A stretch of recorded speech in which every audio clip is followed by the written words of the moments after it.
Uh, I'll give like an introduction and I'll record that separately. I'll introduce you and then I can plug all your books and the description, all that good stuff. Um, yeah, I'm happy to do that, of course. Terrific. Thank you. All right. So to start, I'd like to have you outline some of the main Chinese philosophies and the main classical Chinese philosophies. So some of the main classical Chinese philosophies include Confucianism, which emphasizes virtue and hierarchy, Taoism, which stresses harmony with nature and something you describe as a therapeutic and mystical tradition, Moism, which is a consequential philosophy that advocates for universal love and impartial concern, and legalism, which focuses on law, state control, and order. These are all discussed, of course, in your 2011 book titled Introduction to Classical Chinese Philosophy. Can you briefly outline some of the main Chinese philosophies and explain how Chinese philosophy differentiates itself from Western philosophy? Yeah, so the one of the things that I often tell my students is that there's this misapprehension that Mm, philosophy is something that develops when people have nothing better to do with their time and they're just sitting around, pardon the expression, BSing about things. In mm, reality, all around the world, philosophy develops in response to a perception that the society is in crisis. And in those times when people feel that their society is in crisis, they start asking questions like, well, how has this crisis occurred? And if you want to answer that question, you need to answer, how do human beings fit into the broader world they're a part of? How are humans supposed to relate to one another and to the broader world around them? And how can we change the current situation to get into a more ideal situation? And this often leads into surprisingly abstract questions. So, in ancient Greece, philosophy, one of the things that really led to the development of philosophy was the crisis in Athens at the end of the Peloponnesian War, when rival factions fought for supremacy. And Plato, who lived through this period, reported that both wings of Athenian politics were deeply corrupt. And so he looked for a standard independent of human tradition and human beliefs, a higher standard, a transcendent standard, as a way of guiding people. And then he proposed a way of training people in virtue, making people more virtuous so that you could get virtuous people in positions of authority. And some people have heard of the expression philosopher kings and philosopher queens. What Plato meant by that was that society should be run by leaders who have been cultivated in virtue. They're not just philosophy mm, nerds like me, they're actually mhm. virtuous people who've been ethically transformed by philosophy. And so Right. they can lead society in a good and just way. Similarly, in ancient China, in the spring and autumn period, and then later in the Warring States period, China had devolved into a bunch of states without a strong central authority, and the rulers of these states were fighting for supremacy or sometimes just for survival. And then within those states, people were vying to be more politically powerful, to be more wealthy.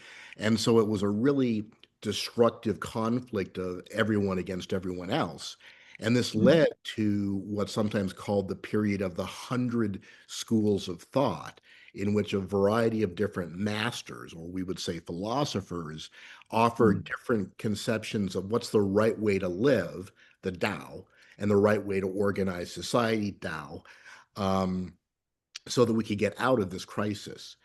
And like I say, there were a lot of different perspectives. One later Chinese historian divided the schools into six major schools of thought, and you mentioned four of them. So there was Confucianism, Taoism, Moism, mm, legalism, the school of names, and then the yin yang school. mm, And gradually, what happened over time is when order was reestablished in the Han Dynasty, the Confucian and Taoist movements were the ones that survived. And then also in the Han Dynasty, which runs from about 202 BCE to about 220 CE, Buddhism first came to China. It was brought by missionaries from South Asia. And it didn't catch on at first, but then when the Han Dynasty fell and there was this period of conflict, sometimes called the Six Dynasties period after the fall of the Han Dynasty, people started to find Buddhism really attractive. So you got what are sometimes called the three teachings, which survived into the later Chinese tradition: Confucianism, Taoism, and Buddhism. And it's a little complicated, but you gave a good beginning summary of it. Confucianism is similar to Plato's view in that the idea is you solve society's problems by cultivating virtue in individuals and getting those virtuous individuals into positions of government authority. It's just that Plato and Confucians disagree a lot about how you cultivate virtue in individuals. Now, Taoism is a name for that later Chinese historians came up with to summarize thinkers like Lao Tzu, the supposed author of the Tao Te Ching, the classic of the way and virtue, and Zhuangzi, the author of the eponymous Zhuangzi, who lived in, well, if Lao Tzu existed, they lived in either the Spring and Autumn or the Warring States period. But these guys wouldn't have thought of themselves as part of a school. But then later you get a Taoist religion that develops, and that becomes what Taoism means later in the tradition. Um, but I'd say in the earliest philosophical formulations of Taoism, one of the key insights of Taoism is that if you consciously try to be virtuous, you end up becoming a hypocrite because virtue has to be something that naturally occurs. So think in our own society about, I'm not picking on organized religion, but it's often the case you hear about major figures in organized religion or major people who talk about family values, or talk about like getting rid of pedophiles, and it turns out, well, they're arrested for pedophilia, or they've been divorced and remarried three, four, five times, or they're skimming money out of the collection plate, for their own wealth. And the Taoists would say, see, that's what happens when you consciously try to be virtuous. Trying to be virtuous is self-undermining. You have to be virtuous naturally without any conscious effort. And then Buddhism is an immensely multifaceted and complex movement. But one thing I think you find in almost every version of Buddhism is the idea that humans suffer and they hurt other people because they have this illusory belief that they have a permanent independent self. So I try to hoard wealth for myself as if the wealth were permanent or as if I was a permanent thing. And so the idea of Buddhism is when you achieve enlightenment, you realize that you don't have a permanent independent self. And so you can let go of this ultimately fruitless and pointless craving for possessing wealth, power, uh, prestige, which ultimately will never satisfy you because you don't have a you that could possess these things permanently. So those are the three movements that become really influential in later Chinese thought. The other movements like, Moism, the Yin Yang school, the school of names, legalism, they're interesting, and to some extent their ideas are absorbed by the other three dominant movements. But the ones that, become influential for most of the last 2,000 years in China would be Confucianism, Buddhism, and Taoism. Hmm. Yeah, it's really interesting how rich the philosophical culture uh, is in China. I remember when I was trying to do some studying and some preparing for the interview, there's kind of an overwhelming amount of text and information that I could read about it. So I think that's a good way to transition into the next question. You're known for critiquing the standard philosophy curriculum in the United States, advocating for more integration of course, Chinese philosophy, but other philosophies around the world as well. One of the common criticisms I see of academic philosophy seems to be the lack of curiosity in the field, as well as a general stagnation in the field. What role do you think studying non-Western philosophies can play in sort of vitalizing the spirit of curiosity in academic philosophy? Well, I think you've put it a really good way. I mean, if I think that Western philosophy could stand to be revitalized, and I think a kind of broad intellectual curiosity would help with that. So, one thing that I think is worth keeping in mind is that the philosophical canon, the list of texts that philosophers consider worth studying, has always evolved over time. And so, a few hundred years ago, if you had been studying philosophy, Cicero would have been central to your philosophical education, and you would be expected to be able to read Cicero in the original Latin. Now Cicero is, I think he's kind of interesting, but I think it's fair that he's kind of a marginal figure in most philosophy departments in the West.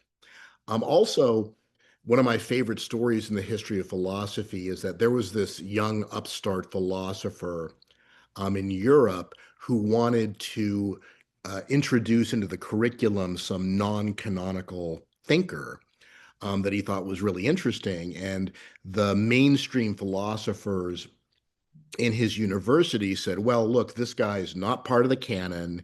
He's not part of our tradition. You're watering down the curriculum. You're bringing in things that are completely irrelevant to philosophy. And that young upstart philosopher was St. Thomas Aquinas. And the university was the University of Paris, now the Sorbonne. And he was doing all this in what would have been the 13th century.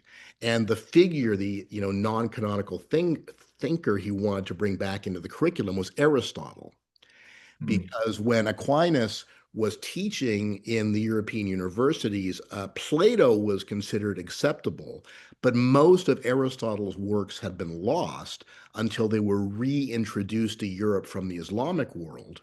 And so it was actually very controversial whether Aristotle should be part of the philosophical curriculum again.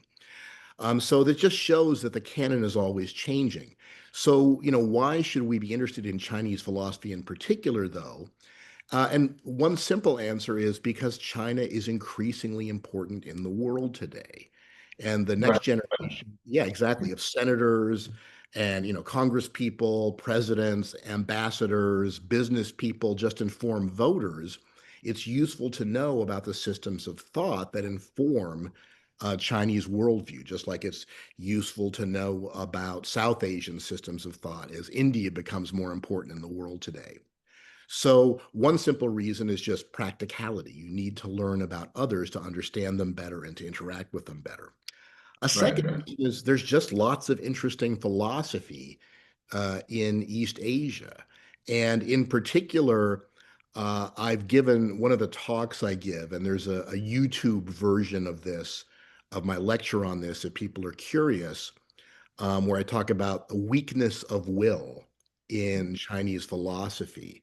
And the phrase weakness of will refers to this phenomenon where you know what the right thing is to do, but you don't do it. Why is that? How does that happen? And some philosophers, traditionally, people think that Socrates denies that weakness of will is possible, but the Chinese Confucian philosopher Wang Yangming also seems to deny that weakness of will is possible. On the other hand, Aristotle and the Chinese philosopher Zhu Xi both argue that weakness of will can occur. And when I've given lectures on Zhu Xi's explanation of how weakness of will occurs and how to avoid it, I've had Aristotelians tell me that helps me understand better Aristotle's view. And that's like a more clear way of putting what I think Aristotle was trying to say. So I think we can learn a lot from Chinese philosophy if we're just open-minded about it. And we really live in a multicultural world. I mean, I know there are forces, especially in the United States at the moment, that want to just narrow our perspectives and purify our culture of everything they don't see as being really American. But healthy cultures don't do that. Healthy cultures are open and multicultural and are open to change because it can lead to positive transformations. Yeah, I completely agree with your point about how important it is to learn about, some of the driving philosophies in China or in India, for example, or even Japan. I think as the world becomes a lot more globalized, I think it's very valuable for philosophy students to be exposed to these different ways of thinking, even if they don't agree with these ideas. At least they can engage with them and kind of just gain exposure to how other cultures think around the world. Yeah. So, despite the general lack of appreciation for Eastern philosophy, one philosopher, Arthur Schopenhauer, who was one of the most prominent Western philosophers, he actually had great appreciation for Eastern philosophy. I believe it was mainly Indian philosophy, but it was Chinese, some Chinese philosophy as well. Schopenhauer is seen as a very complex figure in the West. He gave profound insight into the human condition, but is also criticized for being pessimistic to the extreme.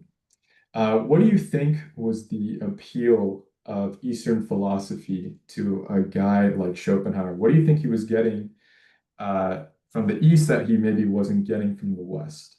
Mm. Yeah, Schopenhauer is a really interesting case. And it's famous that Schopenhauer had this feud with Hegel. So Hegel was the big philosopher on campus, so to speak, at the time that Schopenhauer was lecturing.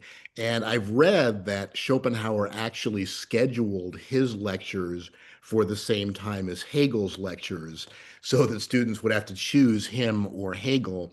And unfortunately for Schopenhauer, people chose Hegel. So, but nonetheless, after his death, people recognize Schopenhauer as a philosophical genius in his own right. Now, interestingly, Hegel is one of the people responsible for excluding Indian and more broadly South Asian philosophy from the curriculum. So in during Hegel's lifetime in the 19th century, there was a period when German scholars in particular got really excited about German philosophy, works like the Bhagavad Gita, which is a really, great work to read. I'd recommend everybody take a look at it. It's very brief. Um, and but in any case, Hegel said, no, this stuff isn't philosophy, it's religion as opposed to philosophy. Now, the fact that we now have categories in the West like natural science, religion, philosophy, and we treat these as separate categories, that's actually a fairly recent thing.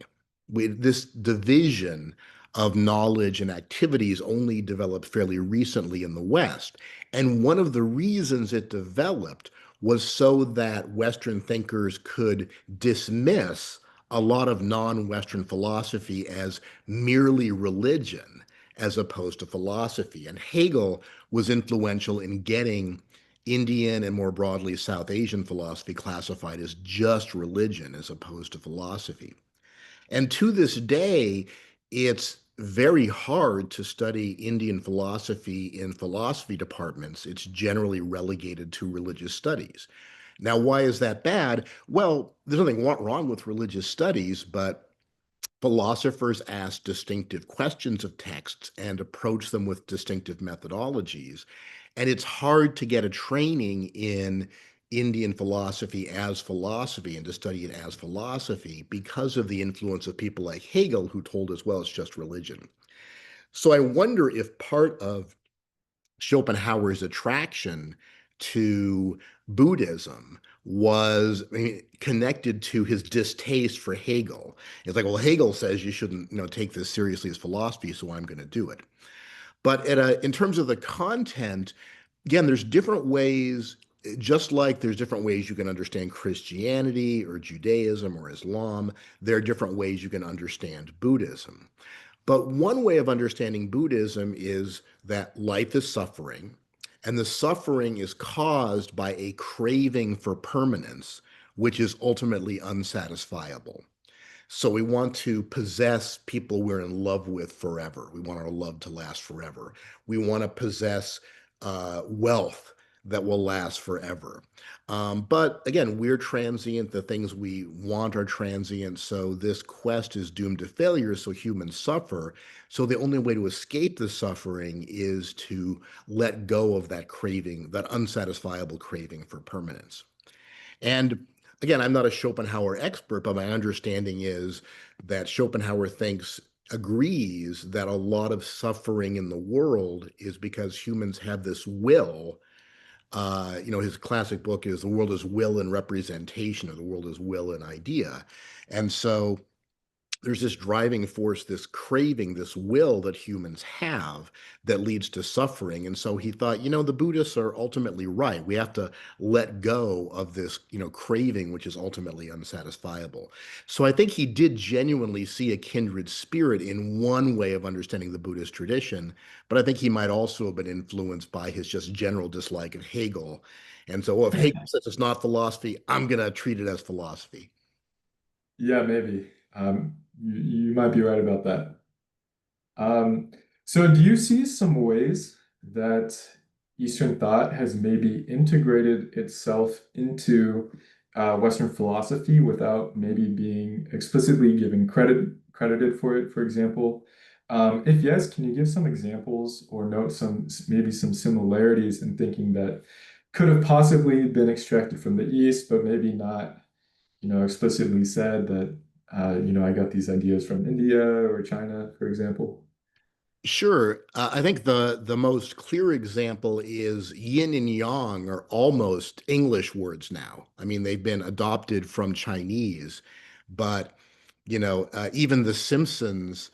I'm not going to get the quotation exactly right, but I think Mr. Burns in The Simpsons says to Smithers, his assistant, "Once again, you are the calm yin to my impetuous yang." And so yin and yang is kind of complementary pairs that need to be brought into harmony.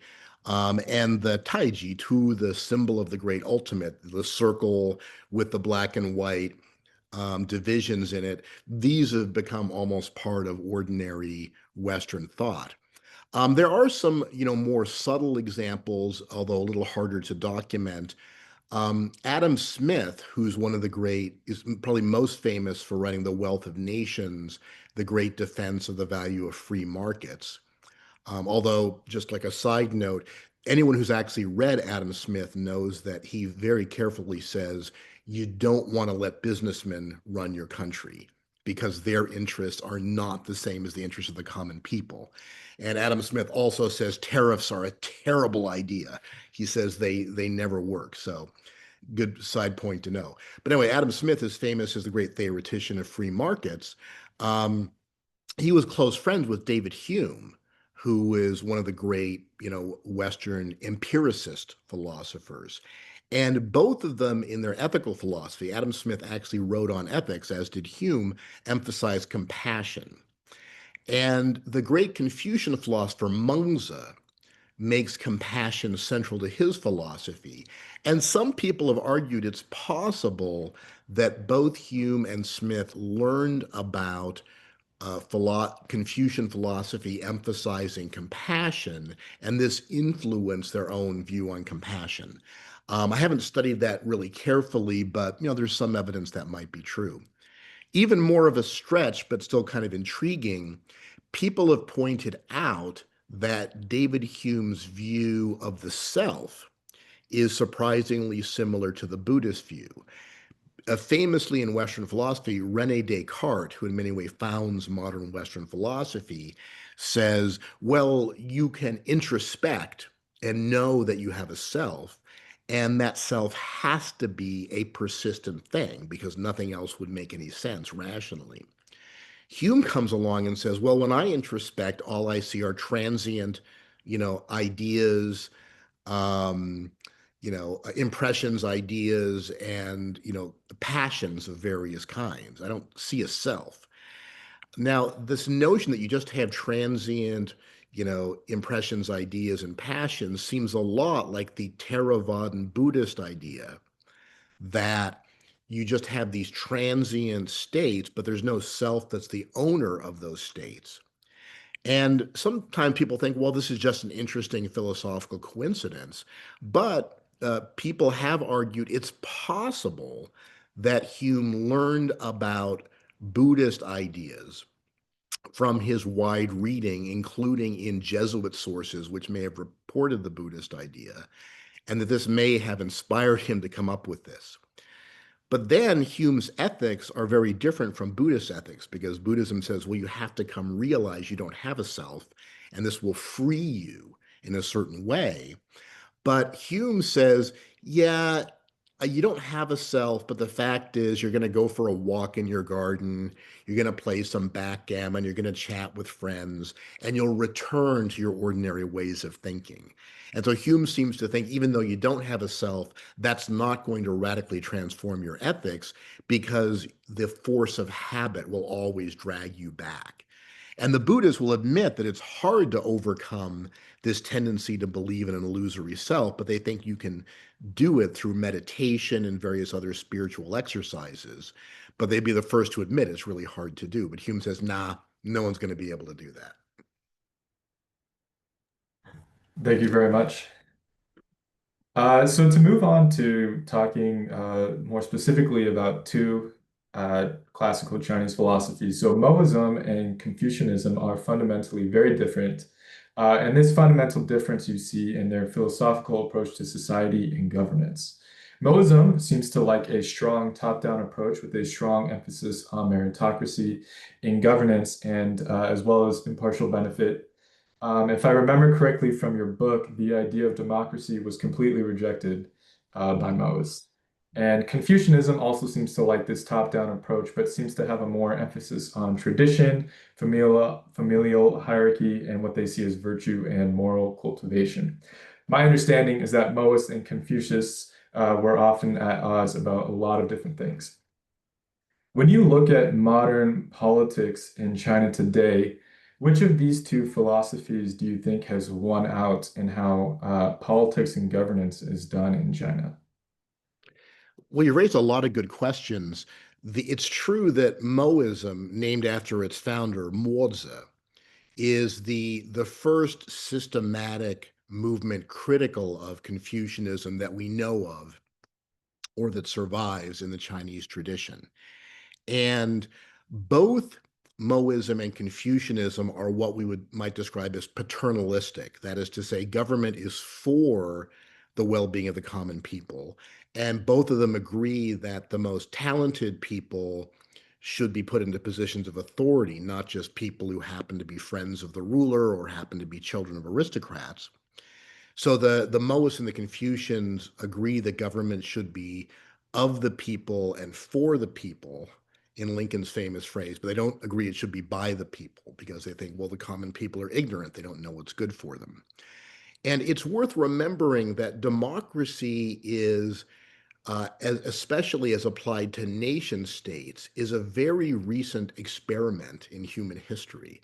It's only been a few hundred years that we've tried democracy. And for most of world history, democracy, they tried it briefly in Athens, but Plato writes in the Republic an impressive account of why he thinks ultimately democracies will collapse. And what Plato says is sooner or later, some rich guy is going to claim to be the spokesperson for the common people. And then he's going to get the common people behind them, and he's going to ultimately set up a tyranny or a dictatorship.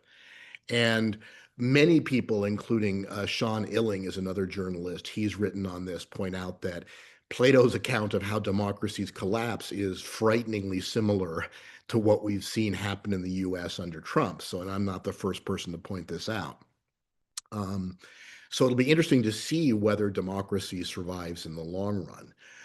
But as I say, both Moism and Confucianism are paternalistic. Among the main differences are that the Moists say that you should have impartial caring for others, meaning it might be more expedient if I take care of my children and I take care of my parents and grandparents, whereas you take care of your children and your parents and grandparents. But that's not because we owe anything special to our children as opposed to other children. It would just be a matter of expediency. And ultimately, what should drive us is a completely impartial conception of care for others. In addition, one of the things that divides a lot of people who do ethics, not just in China, but in the West, is to what extent is being wise a matter of having a very situation specific judgment that depends a lot on the details of a particular situation, and to what extent can ethics be captured by general rules or general procedures. And so Western philosophers disagree about this. Aristotle, for example, says that you have to decide what to do by using a flexible ruler. And he says literally like a ruler made out of lead. So you can measure something with an uneven surface by bending the ruler to go in all the nooks and crannies so you can figure out, what the situation is. And he says ethics is like that. You have a lot of situational judgment. In contrast, people like Kant emphasize following rules that are absolutely binding. Now, the Mohists and the Confucians are not exactly like this, but they're similar in that Confucians think that moral judgments has to be very context sensitive, whereas the Confucians think that morality has to be very context sensitive. The Mohists think you need to find a general rule, almost like an algorithm for deciding what to do. You just weigh up the well-being of people in general, and you decide what will have the best effect on people's well-being overall. One of my favorite passages in the Analects, the sayings of Confucius and his immediate disciples, two disciples come to Confucius and they ask almost exactly the same question. And actually, it is exactly the same question in the same words. And Confucius gives one answer to one disciple and says the exact opposite thing to the other disciple. And these two have come on different occasions. So a third disciple who's seen both exchanges says, "Can you tell me why they asked the same question? You said one thing to this disciple and one thing to that disciple." And Confucius says, "Well, the one disciple is prone to, making excuses for not acting. So I told him to act. The other disciple is prone to, leaping into things without examining them carefully. So I told him to slow down and to think carefully about the situation." And so that little anecdote illustrates this Confucian view where you might say opposite things to different people because they need to hear different things. And some people find that really inspiring, and other people says, "Oh, well then you're not serious about ethics. Ethics is about fixed rules that you have to follow." So that's another thing that divides the Confucians and Mohists. Now, the Mohist movement, for good or bad, kind of died out after the Warring States period. So remember, I said in the Han Dynasty, ultimately you had Confucianism and Taoism, and then Buddhism came in, and those became the big three movements. Right. So Mohism kind of died out. I'd say now Confucianism has become more influential in China, although there are still people who go to Taoist priests and Buddhist monks for spiritual insight and help. And one of the reasons that Confucianism has become so influential in China is people increasingly have less faith in Marxism, Leninism, Mao Zedong thought.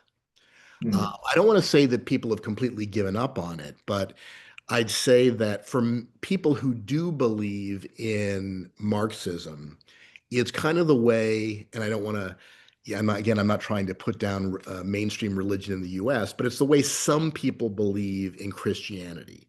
So for some people, Christianity means sometime way in the future, Jesus will come back and he'll establish heaven on earth, and the good will be rewarded and the evil will be punished.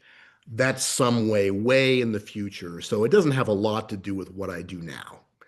And so I think some people are Marxists in China, and I've talked to some people in China, and they'll say, yeah, someday we'll establish the communist utopia. Not now, maybe long after I die. So I'm going to be a capitalist and make all the money I can because this is pushing history towards that ultimate Marxist utopia.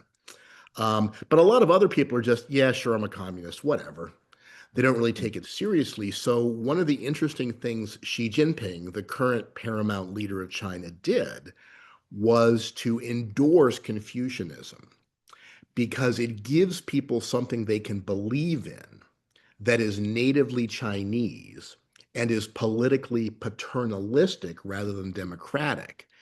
And so it fills that spiritual vacuum because the powers that be in China were afraid, as people lost faith in Marxism and communism, that they would be more attracted to Western ideals like liberalism. And I'm talking about liberalism in a broad sense of belief in human autonomy and democracy and the free market and things like that. Mhm.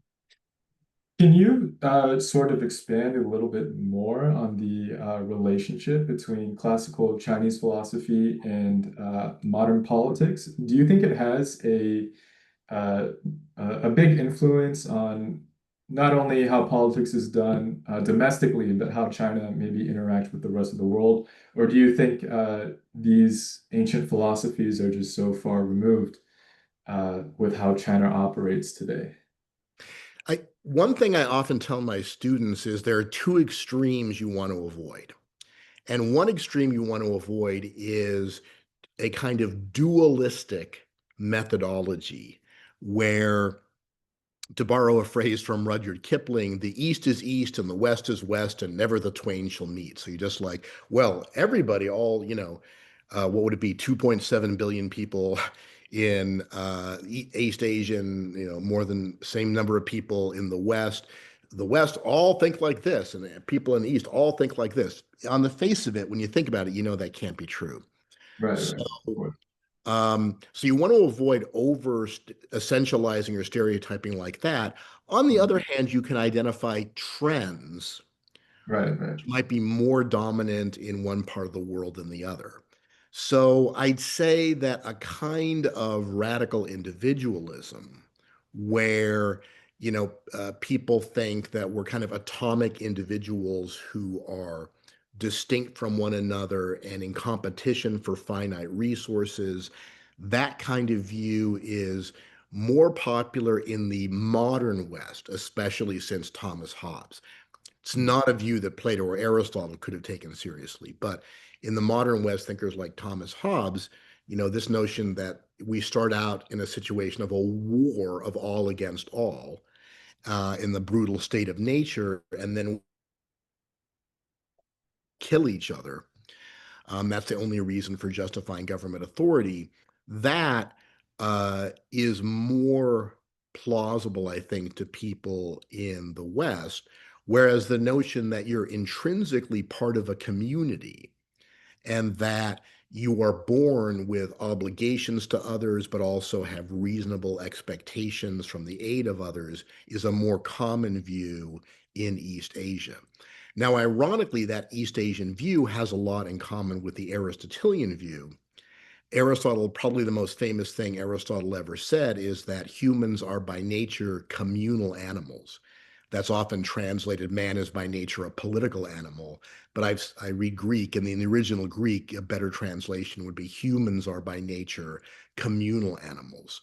But in the modern West, you get a more atomic view of the self. And so that leads to different expectations. Um, so, for example, when I was in Singapore, I taught for 3 years at Yale NUS College in Singapore. And this was just when COVID hit while I was there. And one of my supervisors at Yale NUS College asked me, Bryan, did you take your temperature this morning? Are you running a fever? And I remember as a red-blooded American being so angry that my boss had asked me what my temperature was. I mean, I calmly answered, but inside I was like, oh, how dare they ask me what my temperature is? That's my personal business. How dare you ask me that? Over time, I was like, you know what? That's an entirely sensible question to ask me. There's a global pandemic, people are dying, and they want to make sure we're not coming into work when we have a fever.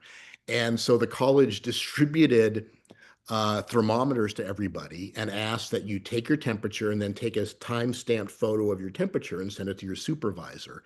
In the US, this would be considered a HIPAA violation, Mhm. but I was like, you know what? This is actually entirely reasonable. And in general, you had my sense is much better compliance with COVID regulations in East Asia than you did in the United States. People in the United States just refused to obey or refused to believe. But that in a way shows a comparative strength, I think, of the East Asian civilizations because they could organize for the common good. Now, does that sometimes amount to less respect for individual diversity and individual rights? For example, being homosexual acts are still illegal in Singapore, despite it being a very modern democracy. True. But then on the third hand, if you look at the United States right now, we shouldn't be patting ourselves on the back too much about our respect for civil rights and, people's individual autonomy either. To transition into religion a little bit. So, when discussing religion and spirituality from a philosophical perspective, we can observe some clear differences between Eastern and Western traditions. Western thought tends to emphasize belief in a single omnipotent moral God, while Eastern traditions are focused more on things like enlightenment or liberation, for example.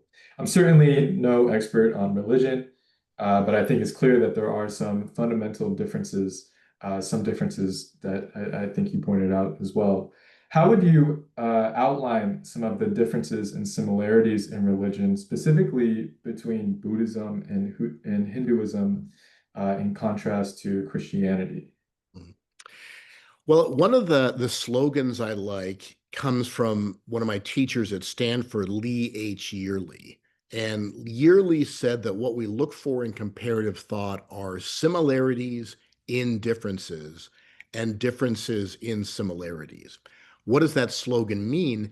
What it means is that sometimes you find an interesting similarity between two cultures, but when you dig deeper, you find that this apparent similarity masks some deeper dissimilarities. Or you find an apparent dissimilarity, and then when you dig deeper, you find, oh, but when I looked more deeply, I realized actually they end up saying some very similar things in the guise of a surface dissimilarity. And so I think that's true in religion as well. So, um, on the one hand, so if we talk about the nature of God, um, is God the same as or different from, say, Brahman in philosophical Hinduism, or the Tao in some parts of the Chinese tradition? Well, at one level, they're very different. So people often think of the God of the Abrahamic traditions. And Abrahamic here means the traditions that all recognize Abraham as a prophet, which would include Christianity, Judaism, and Islam. So what the Abrahamic traditions tend to think of God as being like a person, and having a personality and identity. You can converse with God. Job, in the book of Job, famously says to God, "Why are you doing this to me? I was good my whole life." It's harder to imagine someone doing that to Brahman or the Tao. On the other hand, there have been serious thinkers in the Abrahamic tradition who have said, well, yeah, for the average believer, it's okay to imagine God as a person, with a big beard, that you talk to in white robes, but God transcends the world. And so God exists outside of time. And so if you think of God as a person you're chatting with, that's actually a fairly primitive conception of what God is. And similarly, in philosophical Hinduism, they'll say, well, the average person who makes an offering to Brahman or something like that, or, prays to them, that's fine for their level of understanding. But Brahman transcends all our categories and our reality. Same thing about the Tao. There are Taoist temples where I've been to a Taoist temple where I've done divination, and gotten blessed by a Taoist priest. But if you ask philosophical Taoists, well, do you really believe in this? They'll say, well, the Tao transcends everything. The Tao is not interested, in your individual future or blessing your health, something like that. So again, it's complex. It's difficult to identify simple differences. Uh, Right. my One of my students, Father James Dominic Rooney, a very brilliant young philosopher. He published a version of his doctoral dissertation comparing Confucian and Aristotelian metaphysics. And he said that, again, there are some differences, but both of them identify something corresponding to substantial form. In other words, both metaphysics say that at some level, there's such a thing as the humanity that you or I instantiate as human beings. And so he says, for all their differences, at some level, they have to agree on having this aspect to their metaphysics. So I'd say it's difficult to make. It's one of those cases where I'm most wary about making broad generalizations. Okay, I see. Thank you very much. So one of the often overlooked aspects of classical Chinese philosophy, which you mentioned earlier, is the school of names, which is, my understanding, is concerned with logic, language, and the relationship between words and the things they represent. How does its treatment of logic and language differ from Western analytic philosophy, for example? And how do you see language differences shaping the way ideas are developed and expressed, um, I, I guess, in each tradition? So comparing English and Chinese, how does this influence maybe the development of ideas? Mhm.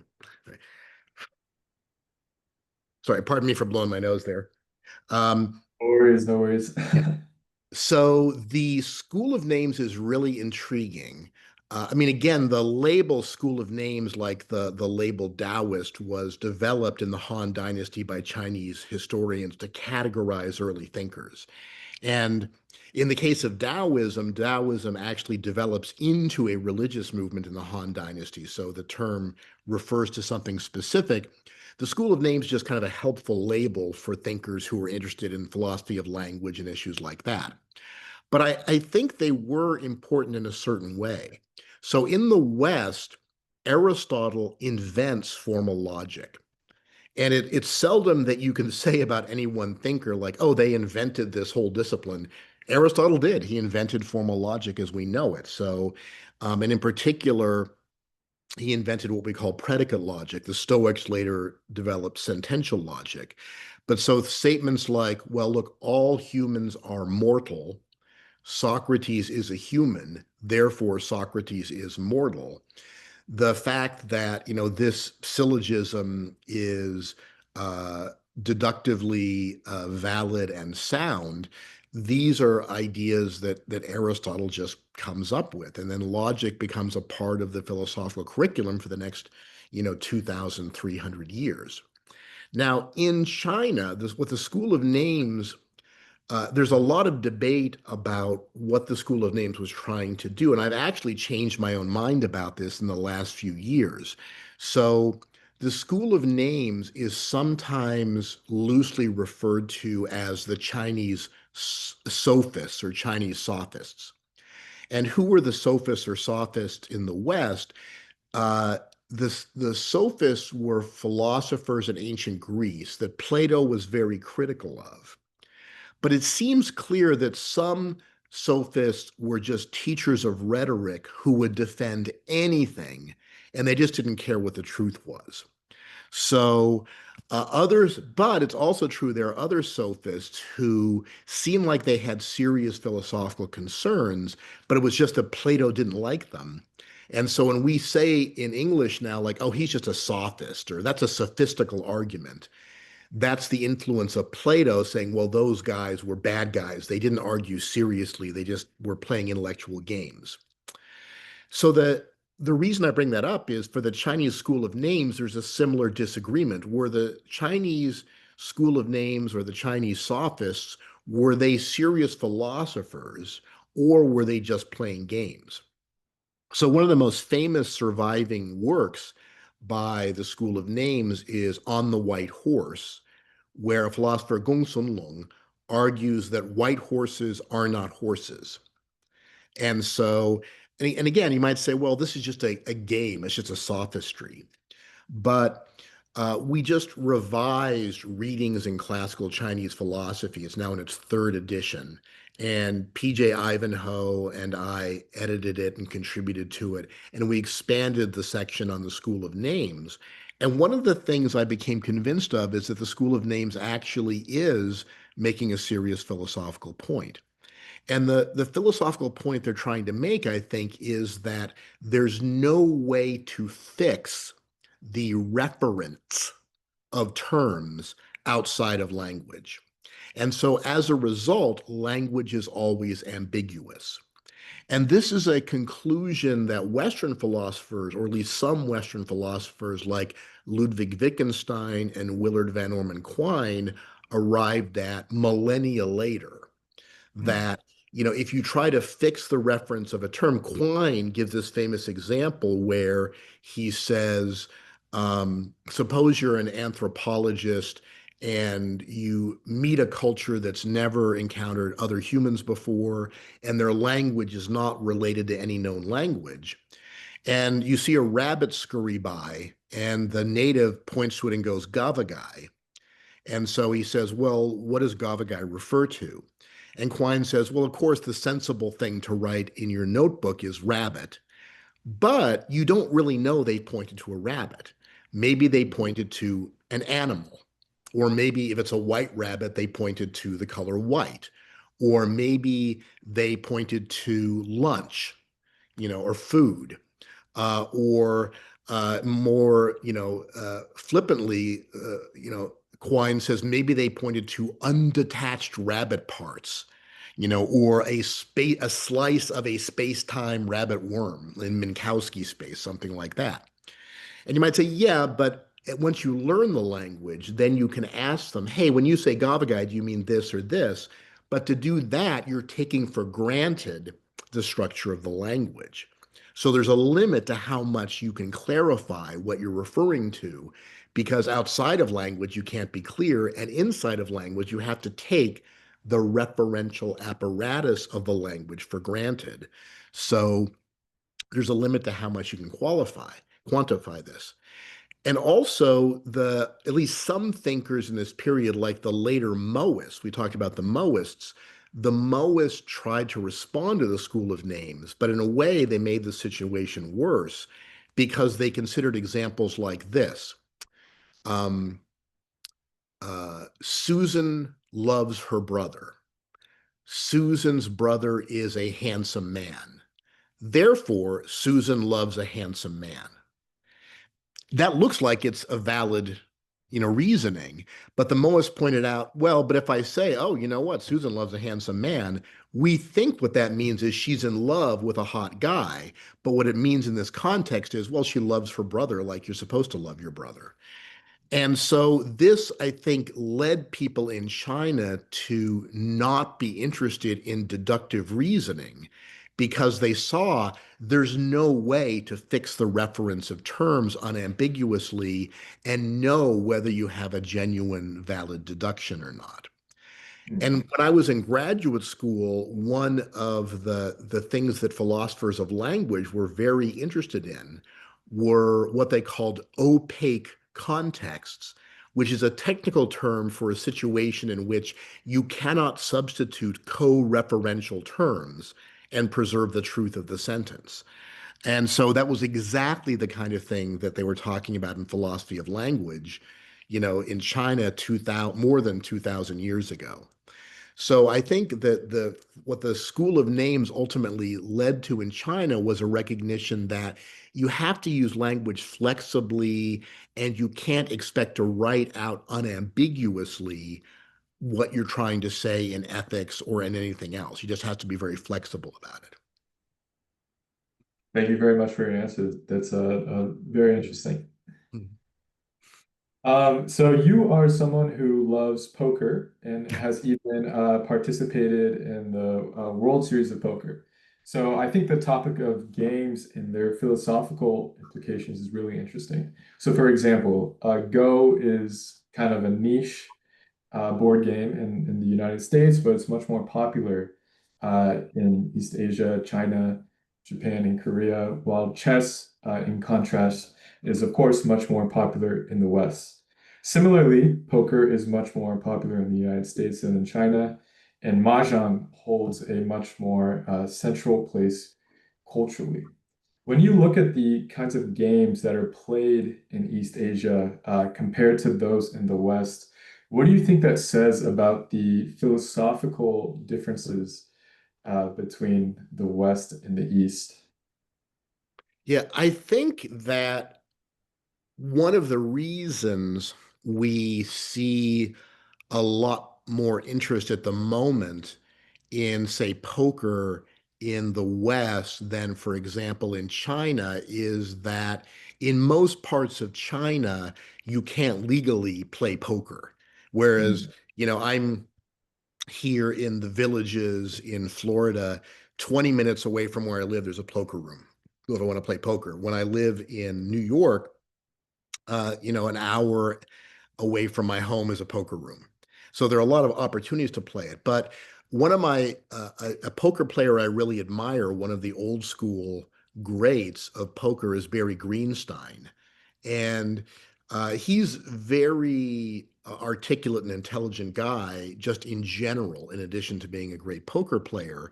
And one of the things he's pointed out that some of the greatest poker players of all time have been of Asian descent, including Johnny Chan, right. is one of the greatest poker players of all time. Scotty Nguyen, originally from Vietnam, one of the greatest poker players of all time. And there are a lot of up and coming players, like a Japanese woman has twice won the ladies event in the World Series of Poker, 2 years in a row. That's unheard of. Um, and Greenstein says, well, what happens with a lot of these, immigrants from Asia is they're people who realize you have to take risks in life to be successful, and they don't whine when things don't go their way because they realize I took a chance, and sometimes it pays off and sometimes it doesn't. So in a way, Greenstein thinks that, in fact, in many ways, poker is very well suited to the mindset of people in Asia, especially people who are immigrants, because if you're an immigrant, you're, as we say in game theory, you're a risk-taking person. So Mm, you're the Jim McManus has written a couple of great books about poker. He's a journalist he ended up getting in the World Series of Poker and actually making the final table one year. And he wrote a book about that. Then he wrote a general history of poker in the United States. And McManus says, look, poker is a game for people who are risk taking as opposed to risk averse. And if you came to the United States as an immigrant, your ancestors were risk taking, and they probably, put that onto you. So right. I don't think I don't think it reveals too much the differences in the kinds of games people play. Like I say, if they start opening up casinos in mainland China, not just in Macau, I think we're going to see a lot of interest in poker. Yeah, definitely. Yeah. Have you ever played poker in Asia? I have not. A friend of mine, when I was visiting Hong Kong, suggested we go to Macau. But Uh, one of the things that's important in poker is game selection. You want to pick games that you think you can win at. And the level right. of poker being played in Macau, it's pretty high stakes and pretty high quality. Now, that being said, I just remembered, I'd forgotten this anecdote, but you reminded me. When I was in Singapore teaching at Yale NUS College, towards the end of my time there, I started going to the casino in Singapore where they offer Texas Hold'em. Mm, And excuse me. So I started going to the casino in Singapore where they offer Texas Hold'em. And actually, I wish I'd gone sooner, because when I went there, I always walked away with a huge profit every week. And I I stopped going only when COVID broke out, and so they were discouraging people from going out of their house or going to the casino. And if I'd known that, I could have made a lot of money. Uh, yeah.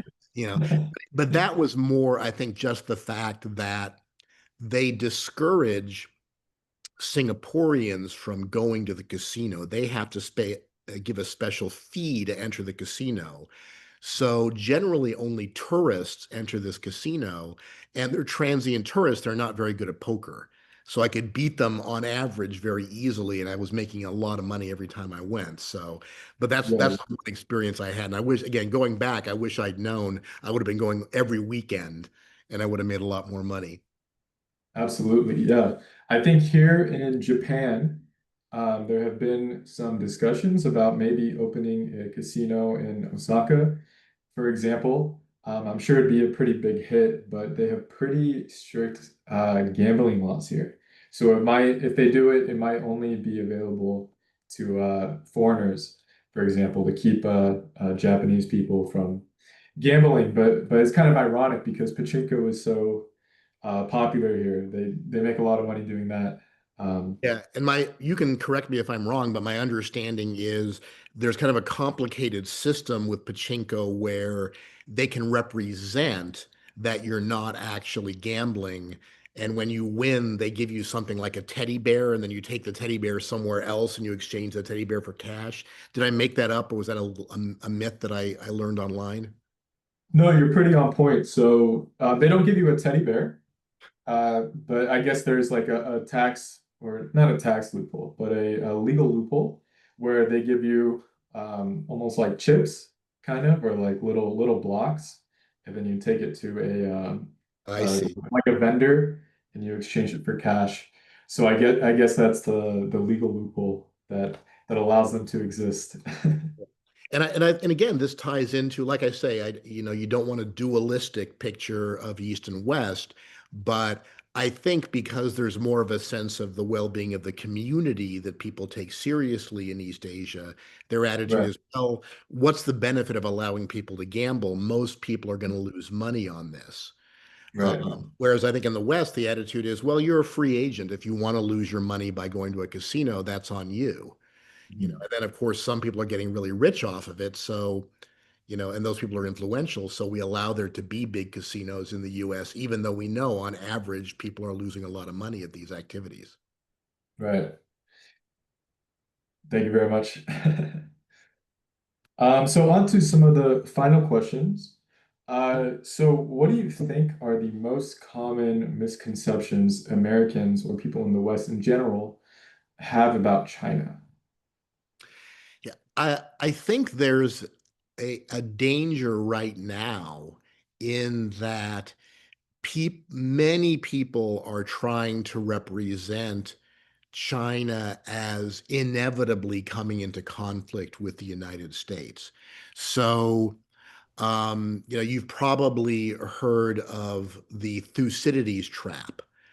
And the idea of the Thucydides trap is it's loosely based on the ancient Greek historian Thucydides and his history of the Peloponnesian War. And in the Peloponnesian War, Sparta and its allies came into conflict with Athens and its allies. And some people have drawn the lesson from this that when you have two superpowers, sooner or later they're going to come into conflict. Um, that's not a safe generalization about history. It's just not true as a generalization in history. It can be. But there are people who are really champing at the bit to start a war with China. And I think what we need is very careful and rational diplomacy, because if the United States has a war with China, it's not going to be some walk in the park, like the second Iraq war, where the US just runs straight to the capital and cuts through the Iraqi army. China is a nuclear power. They're expanding their navy. The US did war game simulations of whether the US could defend Taiwan against an invasion by mainland China. And the consensus of the war games was yes, we can, but it will cost a substantial portion of our Pacific fleet. And so a lot of people are going to die on both sides. And so it's really in the interests of the United States to avoid a war like that. And I mean, one way to think about it is suppose China had bases in Cuba, in the Caribbeans, in the Bahamas, and in Mexico. Would the U.S. say, "Oh, that's fine. They're allowed to have bases"? No, we'd be horrified. But like, get the hell out of off our offshore. The U.S. has bases all around China. And so China is developing its navy, it's fortifying islands off its coast. And this is entirely reasonable from their perspective, given the overwhelming presence of US bases in places like, for example, the Philippines and Japan and South Korea, not to mention, being allied with Taiwan. I'd say what it would help people to think about is to understand better the complicated relationship between mainland China and Taiwan. Because I explain this to my students every year. And again, I have a YouTube lecture on, recent Chinese history where I talk about these things.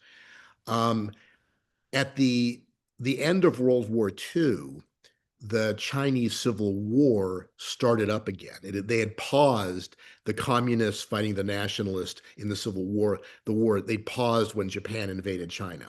But then when the World War II entered and Japan was defeated, the war between the nationalists and the communists started up again. And the communists won, took control of the mainland, and the nationalists fled to the island of Taiwan off the coast of China. And for decades, the US only recognized the government on Taiwan, the Republic of China, not the People's Republic of China, but the Republic of China on Taiwan. And the US just didn't recognize the government of the billion people who lived in mainland China. Then Nixon went to China, renormalized relations with the People's Republic of China, but this meant that the US recognized the government of the People's Republic of China, but officially we don't recognize the government of the Republic of China on Taiwan. But we said we would consider it a grave concern if China were to invade Taiwan to try to reunite it with the mainland. So the US has this complicated foreign policy where we have diplomatic relations with the People's Republic of China on the mainland. We do not recognize the government of the Republic of China on Taiwan, and nobody forced us to do this. This was ironically the Republic of China and the People's Republic of China agree there's only one government of China. So we're just following their lead in this. But at the same time, we've been implicitly committed to defending Taiwan in the event China tried to recapture it by force. And I think most Americans aren't aware of this complicated geopolitical situation and what's involved in it. And it's clear that, at least in the first Trump administration, it was very clear the Trump administration was not clear on the differences between the People's Republic of China and the Republic of China. And I know that seems hard to believe. How could a presidential administration not understand this basic fact of foreign policy?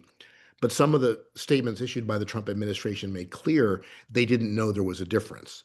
And that's a very, dangerous situation for us to be in.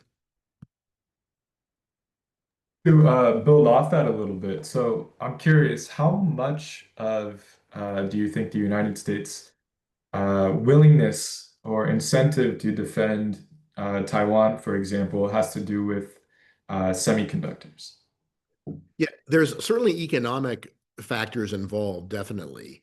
But it's also the case that uh, you know, and I'm being careful how I phrase this here, because I have friends on both sides of the Taiwan Strait. But the Republic of China on Taiwan holds regular elections and is a functioning multi-party democracy. Now, Hmm. again, the view from the mainland is it's not any kind of nation. It's a province of uh, the China. And technically speaking, the view of the Republic of China is that yes, Taiwan is a province of China, which currently doesn't control the mainland, but that's the ultimate goal to do that. But so I'm saying one reason the US might defend Taiwan is you might perceive or you might be of the opinion that it is a functioning multi-party democracy and a longtime ally of the United States, even though for complicated historical and geopolitical reasons, we don't recognize the government of the Republic of China on Taiwan. But you're right, there's also economic reasons, but there are also economic reasons why it would be disastrous for the US to go to war with China. So much of our trade with China, including a lot of medicine and things we need for medicines, come from China. So it would be disastrous for the US economy if trade between mainland China and the United States were cut off. That's another reason we shouldn't want to fight a war with them. Hmm. It's a very important topic. So thank you very much for answering that. So when you look ahead, what do you hope the next generation of philosophers, whether in the East, West, or globally, will focus on or carry forward from both Eastern and Western philosophy? Do you envision some sort of convergence, or do you think these philosophies will maybe stay different and stay in their lane a little bit? I think one of the things I often say to my students is that, as I mentioned earlier, philosophy really flourishes in times of crisis. And so philosophers like Descartes and Hobbes were writing in the aftermath of the development of modern natural science and the emergence of nation states that were questioning the divine right of kings. And Plato wrote in a time of great conflict and corruption in Athenian society. The Buddha was moved by the problem of human suffering, which he saw in his own lifetime, and Confucius was horrified by the suffering and conflict he saw in China. So the one thing we can be sure of is we live in very difficult times right now, and this is going to lead to great philosophy. And somewhere out there are young people who are going to be the next Hypatia, or the next Averroes. Um, you know, so great philosophy is going to come in response to this crisis, like great philosophy comes out of every era in which there's conflict and suffering. And I used to be, there's a period when I was very pessimistic about the future of the study of Chinese thought because there was a kind of systemic racism in the field of philosophy that allowed people to just dismiss Chinese philosophy without reading it. So people would tell, I'd say, if you consider teaching Chinese philosophy, and they'd say, oh, well, there isn't any right. And I'd say, well, the people who are normally considered great Chinese philosophers like Mengzi or Zhuangzi or Wang Yangming or Zhu Xi or Fa Zong, why don't you consider those guys philosophers? And the response will always be, oh, I never read any. I just don't think there is any.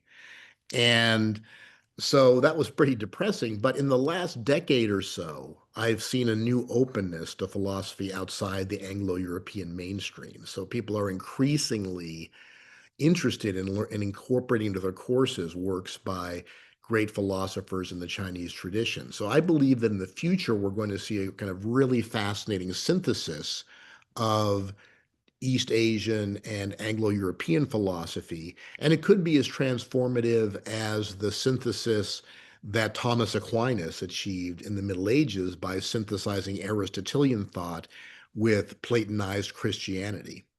Hmm. Well, I hope you're right.